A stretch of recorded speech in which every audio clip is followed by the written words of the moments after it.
સંકલન સમિતિના મહિલા પ્રમુખ તરીકે નહીં, એક પ્રતિનિધિ તરીકે એક માહિતી આપવા આવી છું. ખાસ તો વ્યાપાર વિકાસ મંડળ જ્યારે પહેલી ઈંટ મુકાણી ત્યારથી અમે વિરલસિંહ ભૈયા બધા સાથે છીએ. હું સાક્ષી છું એમના સંઘર્ષની, એટલે હું હાર્દિક શુભેચ્છા આપું છું કે આટલું સુંદર આયોજન કર્યું છે. જ્યારે વ્યાપાર અને ધંધાની વાત હોય તો એક રાજપૂત સંકલન સમિતિ વતી આ વખતે એક નવો એજન્ડા કે રાજપૂત સમાજમાં આર્થિક ક્રાંતિ આવે. કારણ કે આપણને ખ્યાલ છે કે આપણે કોઈ પણ દીકરો પૂછે શું કરે છે, જેમ કે જીપીએસસી યુપીએસસી તૈયારી કરે છે, ગાંધીનગર ભણે છે કે કંઈ પણ આમ જોવા જઈએ આપણે બહુ ટૂંકમાં આંકડો તો અંદાજિત ખાલી કે આજે 50,000 દીકરાઓ આપણા દર વર્ષે જીપીએસસી યુપીએસસી તૈયારી કરે છે. ક્લાસ 1 to ત્રીજો અને ચોથાની તો ભરતી નથી કરતી. વાત કરીએ એમ સરકારે હવે જોબ વર્ક કરાવે છે, કારણ કે એ ભરતીઓ મોસ્ટલી બધી બંધ થઈ ગઈ છે. હવે 50,000 દીકરામાંથી માંડ 2 થી 3 દીકરાઓ આપણા પાસ થાય છે. બાકીનું જે આખું યુવા વર્ગ છે એ આપણે ખુદ એક સાક્ષી છીએ, જોતા હોય છે કે ક્યાંક ને ક્યાંક એમનો આજે સમય છે ને જે એ વેડફાઈ જતો હોય છે અને પછી ક્યાંય રીતે સેટલ નથી થતા.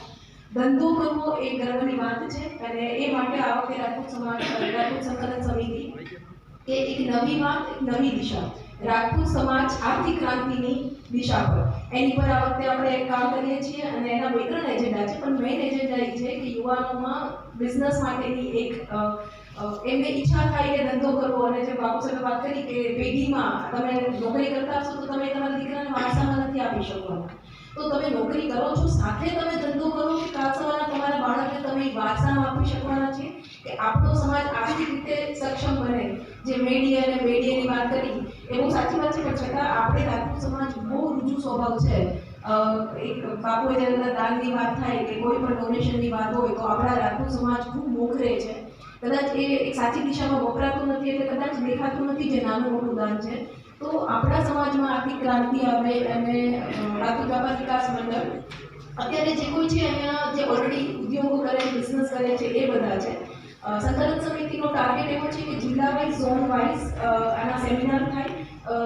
અશ્વિનસિંહ ભૈયા જેવા અને ચુડાસમા સાહેબ મારા ભાઈ કહે છે. ભૈયા હું બાવલિયાની દીકરી છું. ચુડાસમા સાહેબ હું બાવલિયાની દીકરી છું, આપણો બેન છું, આપણે મળીને ગર્વ થયો. મહાવીરસિંહ બાવલિયાની દીકરી છું. એટલે આવા જે આપણા જે સાહસિક છે એ લોકોનો એમને સજેશન મળે, ગાઈડન્સ મળે, કારણ કે કરવું બધાને છે પણ એક મેન્ટરની જરૂર છે.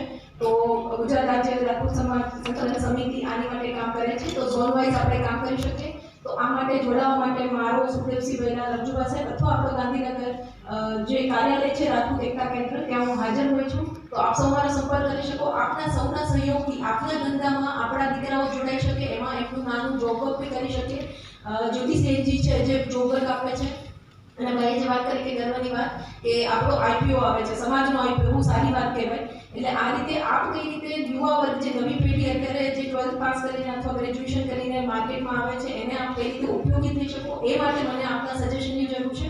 આપ મારો સંપર્ક કરી સમય મતલબ કે હાજર જ છું, છતાં પણ સમય લઈ આપણે એક મિટિંગ ઉજવી શકીએ અને આની માટે સમાજમાં આર્થિક ક્રાંતિ આવે એ દિશામાં આપણે કામ કરી શકીએ. અને મને પ્રોટોકોલ તોડીને બોલવાનું આપવા માટે આપનો ખૂબ આભાર.